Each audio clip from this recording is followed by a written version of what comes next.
আজকে ভাঙরের মানুষকে জানতে চাই, এখান থেকে সোশ্যাল মিডিয়ায় মুমিন মুসলমানদের জানতে চাই যে রসুল সারা জীবন আমাদের জন্য কেঁদেছে, আজও কাঁদছে, কিয়ামতের দিনে কাঁদবে, শাফাআত করে জান্নাতে নিয়ে যাবে।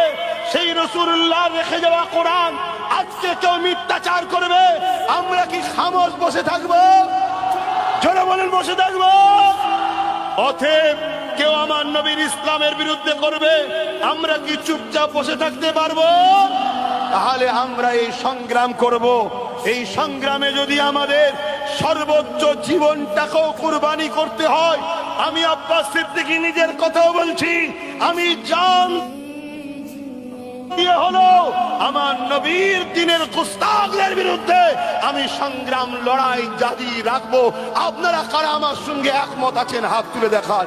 আল্লাহু আকবার, আল্লাহু আকবার, জোরে বলুন আল্লাহু আকবার। নারে দিবে লব্বাইক লব্বাইক লব্বাইক লব্বাইক লব্বাইক, নারে দিবে